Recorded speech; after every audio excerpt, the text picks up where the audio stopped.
America's independent versus America's team. Notre Dame Navy. MetLife Stadium at 11 a.m. this Saturday morning on ABC. Notre Dame is a 12.5-point favorite. I've seen 13 as well. This one should be good because everybody wants to see undefeated Navy against a good opponent. Here's their chance. JP, break this one down for us. Yeah, let's first break this down by saying Notre Dame fans and the school itself and the athletic department, soft. We won't play at Georgia Tech. We're not going to play in Annapolis.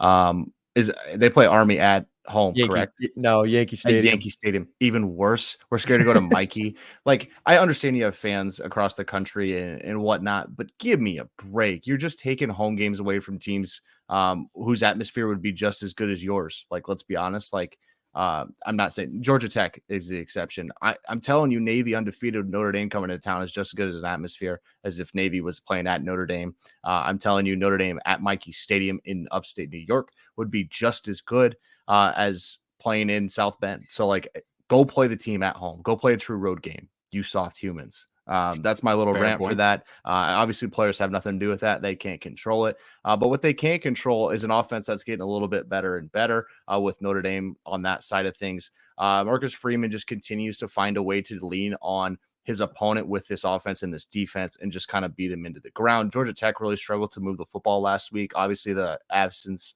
of Haynes King changes things for that team and who they are identity-wise. But Notre Dame, I think, is coming into their own a little bit more and more as time goes. Defense is good, even with the injuries we've seen and big injuries. These are guys that are going to play on Sundays that they're missing on that defensive unit.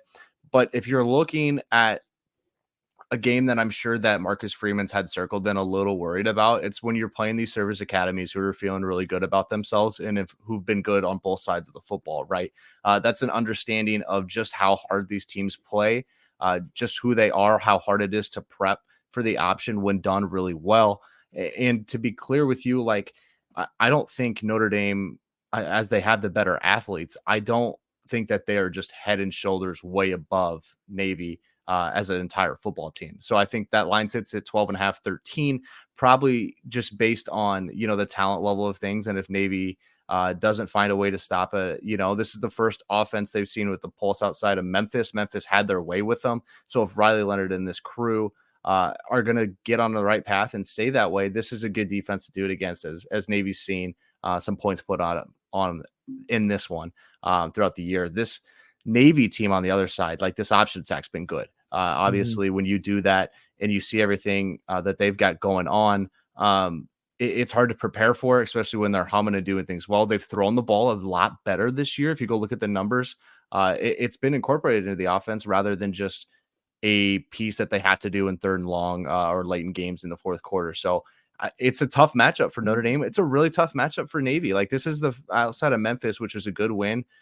This is a really tough team to play against, and easily the best defense they've seen all year. Yeah. So it's kind of like, you're not going to lose anything if you're Navy. Go out there and play your hearts out. Like, go do your thing. You're literally not going to lose any. If you lose this game, no harm, no foul. Notre Dame, like, this is for your season in these really tough spots. That's a great breakdown. While you were doing that, Reese joined the show. Reese, what's up? How's the Wi-Fi? We're see if we can get an answer out of you.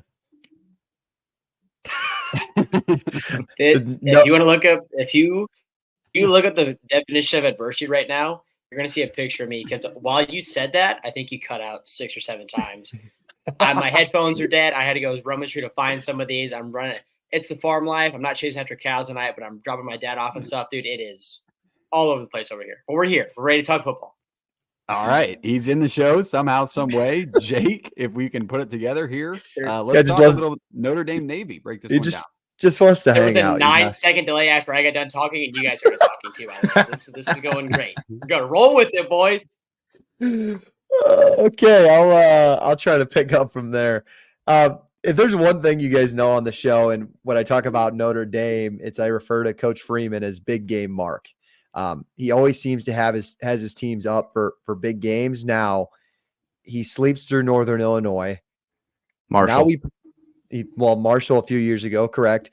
But now that Navy's got a number to the side of him, is he ready? Is he ready for this one? Is he probably not sleeping at the wheel for this one? That's, wait to be seen. But we get it statistically, 2 top 10 teams. You have Navy, who's the 4th ranked scoring offense in college football, against Notre Dame, who's the 5th ranked scoring defense in college football. JP, you highlighted it. Navy has not seen a defense even remotely close to Notre Dame. And in fact, I want to give credit to Blake Horvath and that offense and how good they've played so far this year. Let's keep in mind now, Navy's played Charlotte, Temple, UAB, Air Force, Bucknell, and then, yes, they did get a big win against Memphis. Don't want to discredit it from that. But 4 of those 5 teams are probably the bottom 100 of college football. Bucknell's an FCS school. And Memphis, while defensively they've been a little better this year, they're still bottom like 60th in total yards given up and stuff like that. So they have not even remotely close to seeing a good defense. Like, we cannot highlight that enough. But the question is, Navy will punch them in the mouth. I think they're going to come ready to play. It's always a hard game plan to go against that scheme, and they can throw the ball this year. So if they have success running the football, you can't just load the box and rely on that, because that's when Horvath can beat you through the air, and he only needs to do it. I don't know. He's good. Like last week, he threw for 11 of 17. So he's been good. He's been efficient. I think Navy is obviously a big play if they get up early with the plus 13, but I'll save my prediction for the end. All right. I like that breakdown. That's kind of where I had it as well. I think Notre Dame really needs to focus on getting the outside going, getting Bo Collins going. We've all obviously had that discussion before on whether or not Notre Dame can pass the ball effectively throughout an entire game. Riley Leonard's been good on the road. I mean, think back to the Purdue game. I know Purdue is a terrible opponent, but they came out and they took care of business. This is kind of a spot where I see Notre Dame really handling a team that hasn't faced any sort of adversity yet. I do like Navy, though. I don't want to sit here and be like, yeah, it's Navy, man. They haven't played anybody. But if you're going to run a schedule like Navy's run, that's the kind of answers you're going to get out of the college football world.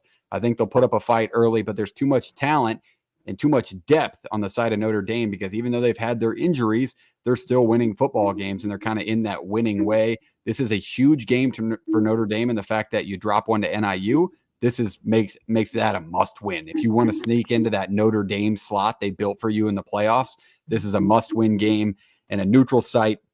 I will give flowers to the Navy offensive line, though. Only been up 3 sacks the entire season.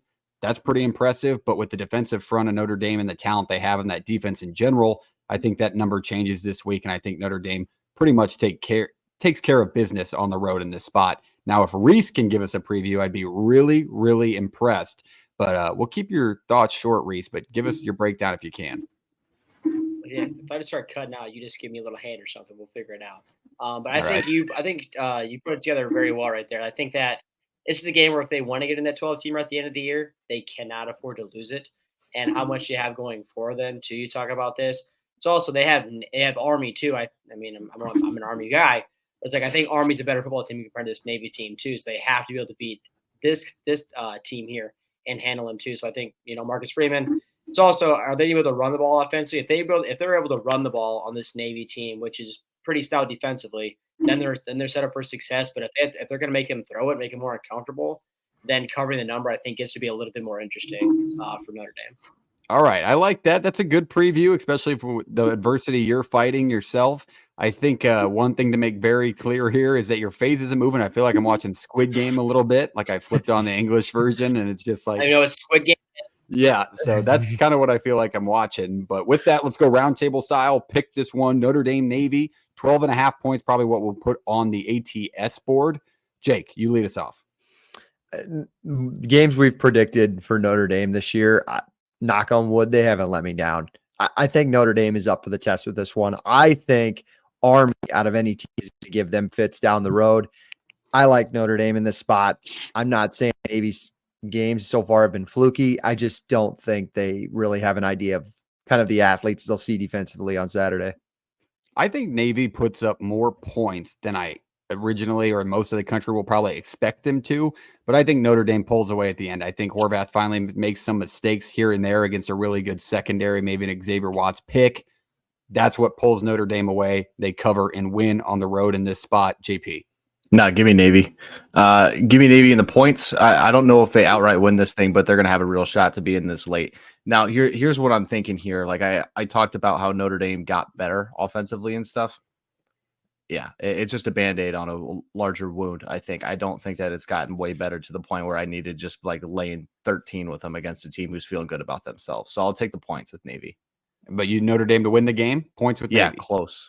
Okay. Notre Dame to win it on the road. 3 Notre Dame winners, 1 Navy ATS pick. Reese, what are you rounding out with?